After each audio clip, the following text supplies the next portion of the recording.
Hello friend नमस्कार good morning मु दीपक आपण देखुचंती दीपक टीवी दुनिया। आज हेउची एप्रिल मास 19 तारिख रविवार।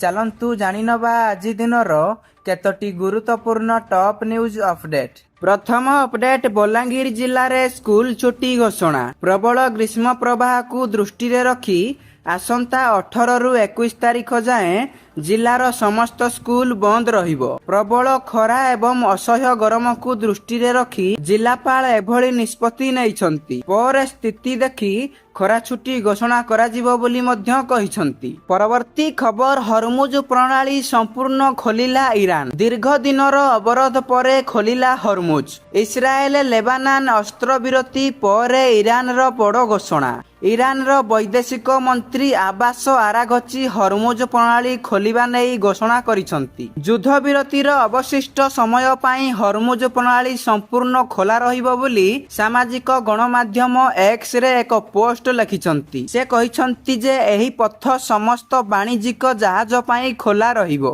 एही समय रे अमेरिकार राष्ट्रपति डोनाल्ड ट्रम्प मध्य सामाजिक गणमाध्यम रे कहिसंती जे हरमुज प्रणाली संपूर्ण खोला। ईरान एबे घोषणा करिछि जे ईरान रो प्रणाली संपूर्ण खोला एवं संपूर्ण पथ पाई प्रस्तुत।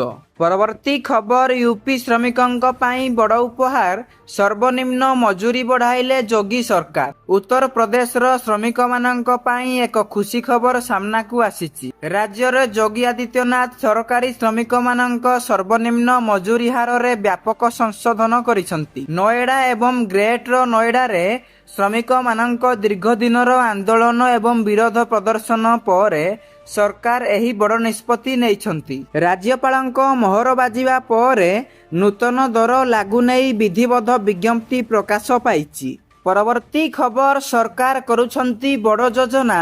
30,000 टंका को बढ़िबो पीएफ दरमा। श्रम एवं नियुक्ति मंत्रालय प्रोविडेंट फंड सुविधा पाई दरमा सीमा वृद्धि करने थिबा एक पुराना प्रस्ताव उपरे पुणी विचार करुछि। निकटरे कर्मचारी दरमा वृद्धि पाइथिबारु एक बड़ संख्यक कर्मचारी सामाजिक सुरक्षा घेररू बाहरी जिबार आशंका देखा देइछि। कर्मचारी भविष्य निधि संगठन ईपीएफओ अधीन रे मासिक दरमा सीमा को वर्तमानर 15,000 टंकारु बढ़ाई 25,000 रु 30,000 टंका पर्यंत वृद्धि करा जाइछि। परवर्ती खबर मालामाल हेबे केंद्र सरकारी चाकिरिया। बेसिक पे 69,000 एवं वार्षिक 6% वृद्धि एवं 5टी प्रमोशन।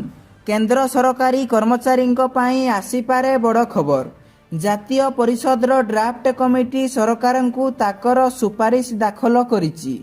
जेउथिरे 2026 रु कार्यकारी हेबाकु थिबा अनेक बड़ परिवर्तन रहिछि। सेगुडिक हेउछि दरमा पेंशन एवं भत्ता गुडिकरे बड़ परिवर्तन आनी पारे। अष्टम वेतन कमिशन सम्मुखरे एक नूतन दाबी उपस्थापना करा जाइछि। जदि एहा गृहीत हुए तेबे एहा केंद्र सरकारी कर्मचारी दरमा एवं भत्तारे गुरुत्वपूर्ण वृद्धि देखिबाकु मिली पारे।